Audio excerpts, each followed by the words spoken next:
வணக்கம் மக்களே,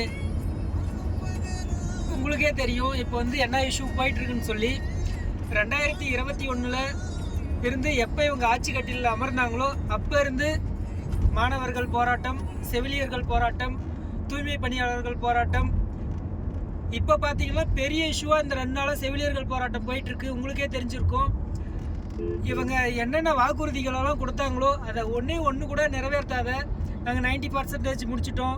உங்களுக்கே தெரிஞ்சிருக்கும் மழைநீர் வடிகால் கடைசியாக சென்னையில் சொன்னாங்க. லாஸ்ட் டைம் போன இயர் சொல்லும் போதே என்ன சொல்லிட்டு இருந்தாங்க, 95% கம்ப்ளீட் ஆயிடுச்சுன்னு சொன்னாங்க. ஆனால் இப்போ பார்த்தீங்கன்னா அந்த 4000 கோடி எங்கே போச்சுன்னே தெரியல.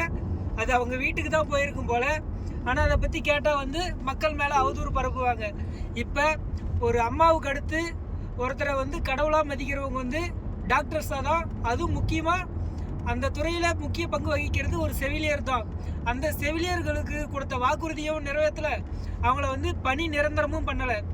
கொரோனா காலத்தில் பார்த்தீங்கன்னா அவங்களால மட்டும்தான் இந்த உலகமே இயங்குச்சு. அவங்களுக்கு மலர் தோணிங்க, பாராட்டு தெரிவிச்சிங்க, எல்லாமே பண்ணீங்க. ஆனால் அவங்களுக்கு பணி நிரந்தரம் பண்ணி கொடுத்தீங்களா? உங்களுடைய வாக்குறுதியிலே நீங்கள் 2021 ஆட்சி கட்டில் அமர்வதற்கு முன்னாடி கொடுத்த வாக்குறுதியில் நீங்கள் என்ன சொல்லியிருந்தீங்க, நீட் தேர்வை நீக்கிறோன்னு சொல்லியிருந்தீங்க. நீக்கினீங்களா? முக்கியமாக செவிலியர்களை பணி நிரந்தரம் பண்ணுறேன்னு சொன்னீங்க. கான்ட்ராக்ட் பேஸில் தான் எடுத்திருக்கீங்க. ஆனால் இப்போ தமிழ்நாட்டில் சுகாதாரத்துறையில் எந்த ஒரு வேக்கண்ட்டுமே கிடையாதுங்களா?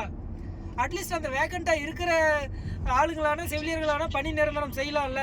அவங்களுக்கு ஒரு சாட்டிஸ்ஃபைடு இருக்கும்ல, நம்ம மக்களுக்கு பொது சேவை பண்ணுறோம், அதனால் பணி நிரந்தரம் பண்ணாங்கன்னு சொல்லி உங்கள் மேலே ஒரு நல்ல அபிப்பிராயமான வரும்ல.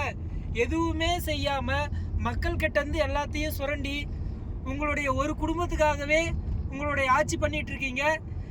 இதை கண்டிப்பாக அதிகாரம் மிக வலிமையானது. அதை அடைந்து விட்டால் அனைத்தும் எளிமையானது. 2026 கண்டிப்பாக மக்கள் உங்களுக்கு தகுந்த பாடம் புகட்டுவார்கள். அப்போ தான் நீங்கள் என்னென்ன மிஸ்டேக்ஸ் பண்ணீங்கன்னு சொல்லி நீங்கள் ரியலைஸ் பண்ண போகிறீங்க. மக்களே விழிப்புடன் இருங்க. 2026 எலெக்ஷனை